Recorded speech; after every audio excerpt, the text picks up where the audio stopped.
India's number 1 varicose veins hospitals ఐబీసీను సంప్రదించండి. మీ నొప్పి లేని ప్రయాణాన్ని ప్రారంభించండి. మనందరికీ తెలుసు, జూన్ 12న విమాన ప్రమాదం జరిగింది అహ్మదాబాదులో.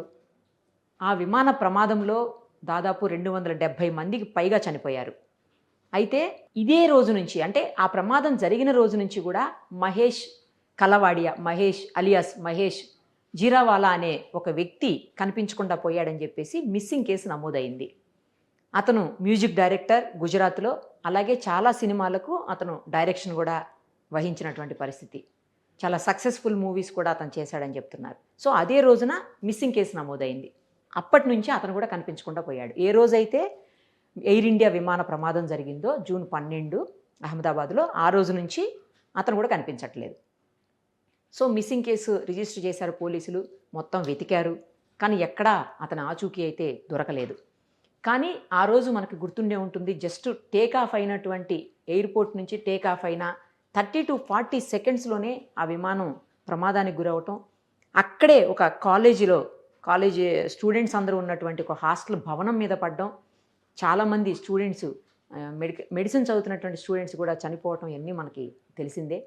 అయితే ఈ మిస్సింగ్ కేసు నమోదైన తర్వాత, ఈ మహేష్ మిస్సింగ్ కేసు తర్వాత పోలీసులు చాలా ఎంక్వైరీ చేసి లాస్ట్కి అతని బైక్, నెక్స్ట్ అతని మొబైల్ రెండూ కూడా ఎక్కడైతే విమాన ప్రమాదం జరిగిందో అక్కడే కనుక్కున్నారు. ఇదేంటి, ఎందుకు ఇతను ఇక్కడ ఎలా చనిపోయాడు అని చెప్పేసి మొత్తం పోలీస్ ఎంక్వైరీ చేస్తే తెలిసింది ఏంటంటే, అతను ఎయిర్పోర్ట్ సమీపంలోనే ఒక ఫ్రెండ్ని కలవడానికి వెళ్ళాడట అదే రోజు, అదే సమయంలో.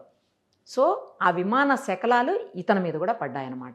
పడి అదే సంఘటనలో ఇతను కూడా చనిపోయాడు. ఇమీడియట్గా పోలీసులు అతని సెల్ ఫోన్ని, బైక్ని గుర్తించి అతని భార్యకి, ఎందుకంటే మిస్సింగ్ కంప్లైంట్ ఇచ్చారు కాబట్టి, హేతల్ అంట ఆవిడ భార్య పేరు, సో ఆమెకి ఇన్ఫామ్ చేశారు చనిపోయాడు ఇదే ప్రమాదంలోని. కానీ వాళ్ళెవరు, కుటుంబ సభ్యులు ఎవరు కూడా నమ్మేటువంటి పరిస్థితులు లేవు. అలా జరిగి ఉండదు, ఖచ్చితంగా అతను ఎక్కడ వేరే చోటుకు వెళ్ళుంటాడు, వెనక్కి తిరిగి వస్తాడు అని చెప్పేసి చాలా వెయిట్ చేశారంట. బట్ కానీ మనకు తెలుసు, విధి విచిత్రమైనది, ఎప్పుడు ఎవరికి ఎలా మరణం సంభవిస్తుందో తెలియదు. అయినా కూడా ఇతనికి, మహేష్ అనే అతను చనిపోవటం అత్యంత బాధాకరం. ఎందుకంటే అతనేమీ విమానంలో లేడు, విమానంలో ప్రయాణం చేయలేదు, కనీసం విమానం పడిపోయినటువంటి భవనంలో కూడా అతను లేడు. రోడ్డు మీద పోతుంటే బైక్లో ఇతను కూడా చనిపోయాడు అనమాట. ఇంతకంటే దురదృష్టకరమైన ఘటన బహుశా ఉండదేమో. తనకు సంబంధం లేకపోయినా కూడా, అంటే ఏ రకంగా కూడా సంబంధం లేదు, రోడ్డు మీద పోతుంటే చనిపోయాడు అనమాట. చివరికి ఇంట్లో వాళ్ళు ఇతను చనిపోయాడని చెబితే ఒప్పుకోకపోతే పోలీసులు ఏం చేయాలో తెలియని పరిస్థితుల్లో డిఎన్ఏ టెస్ట్ చేయించారు.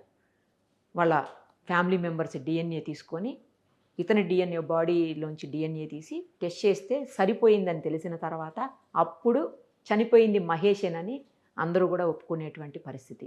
ఎన్నో కథలు, ఎన్నో బాధలు, ఎన్నో గాథలు ఈ విమాన ప్రమాదంలో మనం విన్నాం, చూసాం. 270 మందికి పైగా పొట్టన పెట్టుకున్నటువంటి దారుణ ఘటన ఇప్పటి వరకు కూడా ఎందుకు జరిగింది, ఎలా జరిగింది, ఇంతమందికి మరణానికి ఎలా కారణమైంది ఆ ఇన్సిడెంట్ అనేది అయితే ఏమీ తెలియలేదు. బ్లాక్ బాక్స్ ఇంకా సర్చ్ జరుగుతూనే ఉంది, దాన్ని డీకోడింగ్ చేస్తూనే ఉన్నారు. బ్లాక్ బాక్స్ దొరికింది, బట్ దాన్ని డీకోడింగ్ చేస్తున్నారు. ఆ డీకోడింగ్లో ఏమన్నా తెలుస్తుందని వెయిట్ చేస్తున్నటువంటి పరిస్థితి. 12 జరిగింది, ఈరోజు ఆల్మోస్ట్ 26th, 14 డేస్ అయిపోతుంది. అయినా కూడా ఇంతవరకు, అంటే బాక్స్ దొరకడానికి 1-2 days పట్టింది అనుకోండి, బట్ ఇప్పటివరకు కూడా 15 రోజులు కనీసం పడుతుంది డీకోడ్ చేయడానికి అని అప్పట్లోనే మనకి ఒక క్యాప్టెన్ మమతా గారు చెప్పున్నారు. సో ఆ డేస్ కూడా ఇంకా ఫినిష్ అవ్వలేదనుకోండి, ఇంకా 1-2 daysలో మేబీ ఎలా జరిగింది అనేది, 2 ఇంజిన్లు అయితే ఫెయిల్ అయింది అనేది కన్ఫామ్ కాబట్టి, ఎలా జరిగింది అనేది తెలియడానికి మరికొద్ది సమయం పట్టే అవకాశం ఉంది. కానీ ఇతనిది మాత్రం చాలా దురదృష్టకరమైనటువంటి సంఘటన. చూడండి, ఫ్యామిలీతో ఉన్నాడు అతను, అతనికి 2 చిన్నపిల్లలు ఉన్నారని చెప్తున్నారు, ఏజ్ కూడా చిన్నదే. తనకి ఏ సంబంధం లేకుండా చనిపోవటం అనేది దారుణమైనటువంటి ఘటన. అతని మిస్సింగ్ కేసు అయిపోయిన తర్వాత కూడా ఇమ్మీడియట్గా తెలియనటువంటి పరిస్థితి, అసలు ఎక్కడికి వెళ్ళాడు, ఎలా వెళ్ళాడు, ఏం జరిగింది అనేది.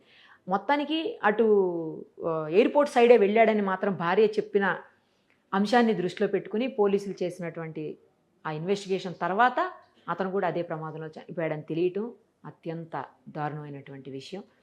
ఆ, ఇది రీసెంట్గా, ఎందుకంటే డిఎన్ఏ టెస్ట్లు ఇంకా జరుగుతూనే ఉన్నాయి, ఇంకా చాలామంది బాడీస్ ఇవ్వలేనటువంటి పరిస్థితి ఉంది.